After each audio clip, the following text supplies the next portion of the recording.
Hi, I'm Captain Coppin with Texas Fishing Tips, and this is your weekly fishing report. All right, we had a little cold front come in, and the tides are still a little high, but this flat right here has been producing some good redfish as they get closer to the bridge and their staging area. We've been drifting here with popping corks, live shrimp, gold spoons. The croaker and piggy thing is pretty much over, so you don't have to worry about that anymore. Just stick with the shrimp or stick with your lures. As it gets colder, a lot of these places, you'll be able to get away from the perch, and they won't be eating your shrimp too much, and you start throwing those corkies and paddle tails, and on the warmer days throwing some top waters. But this flat right here has been producing well. Lots of good redfish and a few nice trout. Over here in Nighthawk, we've been catching good numbers of redfish, drifting through the drains and the cuts and the islands.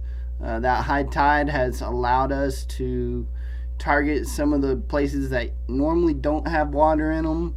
And with that north wind blowing, both on the east and west side of these islands has been producing. If you don't want to get too wind blown, I recommend going down this west side. It's a little bit more protected. Both sides are just about as good. You catch a couple, 2 or 3 reds on each side of the island.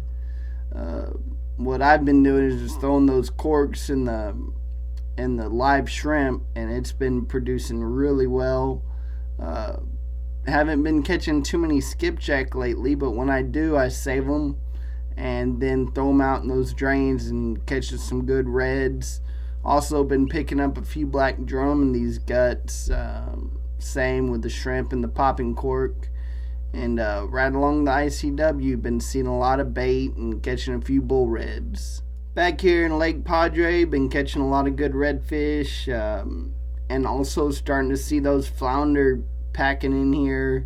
Of course, we can't gig right now, but that doesn't mean you can't put a mud minnow on or a gulp and just drag it along these edges and catch some really nice flounder right now. Just kind of work all these edges.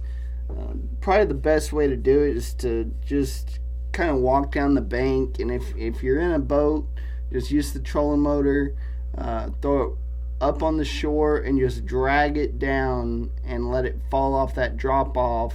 Once it gets down off the drop off, just work it on the bottom, keep it in contact with the bottom, both with the finger mullet or the mud minnow or gulp on a light jig head, and you'll start catching some of those nice saddle blankets. Over here in the packery, still the same thing, finger mullet, redfish, running through the channel, especially during those cold fronts. Now it's the day after the cold front that gets tough, but during and just pre-front conditions, those are when those fish are really going to be running through this channel, all the way through and out to the tip of the jetties. Over here, Point of Rocks, been catching some good trout and black drum all through here. Popping corks, live shrimp, right around the rocks. A couple areas are deep enough you can just drift right over the top of them. Sometimes when the tide's low, you got to be careful in here. But with that high tide, I've been drifting all the way across, and then I'll run around, get on the back side, make another drift across them. Probably catching anywhere from 3 to 5 keepers per drift. Most of them targeted right on top of the rocks with those popping corks. As we get more and more cold fronts, look for this area to really heat up with the big trout. It's that time of year where we're going to start seeing those fish put on their winter weight. As you come up here in Quimpuerta, you're going to start seeing those black drum moving through here on those strong wind days when the water's really kind of pushing through here. Just anchor up and throw a shrimp on the bottom and pack that boat, get a good meat haul. Over here on the south shore between Marker 9 and Los Corrales, been catching good fish up on this flat with the grass. I know I've put this in my report before, but right now this is a good place to drift, get all the way close to the shoreline and drift out on the southeast wind. And when that north wind's blowing, you start right around the drop off and then drift all the way to the shore.